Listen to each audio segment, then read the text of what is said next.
পরবর্তী অঙ্কটা আমরা করে নেব। এটাও খুব সুন্দর অঙ্ক। দেখো প্রথমে এক্স এ সাইন থিটা এবং ওয়াই সমান সমান বি ট্যান থিটা দিয়েছে আমাদের। বাম পক্ষ দিয়েছে একটা, আর ডান পক্ষ সমান সমান এক প্রমাণিত করতে হবে। তো প্রথমে যেটা দিয়েছে সম্পর্কটা সেটা আমরা লিখে নেব। এক্স সমান সমান এ সাইন থিটা, এ সাইন থিটা।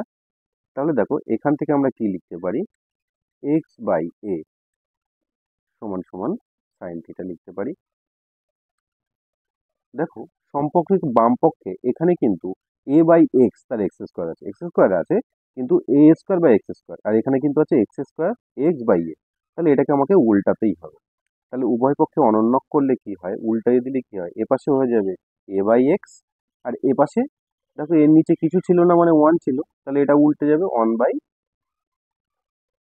Sine theta. নিচে কোনো কিছু না থাকলে ওয়ান থাকে, তাহলে ওয়ান বাই সাইন থিটা। এবার দেখো উভয় পক্ষে আমরা স্কোয়ার করবো, হোল স্কোয়ার। তাহলে এটাকে আমরা কি লিখতে পারি, এরও হোল স্কোয়ার, এরও হোল স্কোয়ার দেবো, উভয় পক্ষে বর্গ করে পাই। এটা আমরা একটু পাশে লিখে নেবো দরকার হয়। সমান সমান এ স্কোয়ার বাই এক্স স্কোয়ার সমান সমান কোসেক, কারণ ওয়ান বাই সাইন মানে আমরা কি জানি, কোসেক, কোসেক স্কোয়ার থিটা। ঠিক। এবার ওয়াই সমান সমান লিখে নেব, ওয়াই সমান সমান বি ট্যান থিটা, তাই না? ওয়াই সমান সমান বি ট্যান থিটা। তাহলে এখানে আমরা লিখতে পারি বি গুণ আছে, পাশে আসলে ভাগ হয়ে যাবে, y by b tan theta. ঠিক আছে, কিন্তু এখানে সম্পর্কে আমার যেহেতু বি বাই ওয়াই আছে, তার জন্য এটাকেও উল্টে নেব।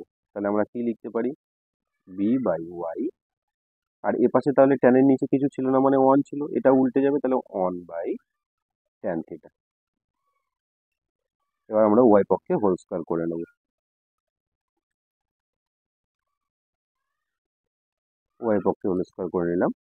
তাহলে দেখো এখান থেকে আমরা কি লিখতে পারি, B square by Y square সমান সমান cot square theta, cot square theta. ঠিক। তাহলে আমরা এক্স স্কোয়ার বাই এ স্কোয়ারকে কোসেক স্কোয়ার থিটা, আর বি স্কোয়ার বাই ওয়াই স্কোয়ারকে কট স্কোয়ার থিটা লিখতে পারি। ঠিক আছে। এবার দেখো, এবার দেখো লেফট হ্যান্ড সাইড দিয়েছে, আমরা লেফট হ্যান্ড সাইড লিখে নেব। লেফট হ্যান্ড সাইড আমাদের কি দিয়েছে, A square by X square minus B square by Y square. এবার দেখো A square by X square মানে কি, কোসেক স্কোয়ার লিখতে পারি, cosec square theta minus Y B square by Y square মানে আমরা কট স্কোয়ার থিটা বিল লিখেছি, বের করেছি, তাই লিখতে পারি কট স্কোয়ার থিটা। তাহলে cot cosec square theta minus cot square theta, এটা আমরা রুল জানি কত, এটা সমান সমান এক। আর এটাই সমান সমান রাইট হ্যান্ড সাইডে দেওয়া আছে, রাইট হ্যান্ড সাইড। তাহলে আমাদের প্রমাণিত হয়ে গেল কিন্তু এই অঙ্কটা। আশা করি তোমরা বুঝতে পেরেছো। Thank you.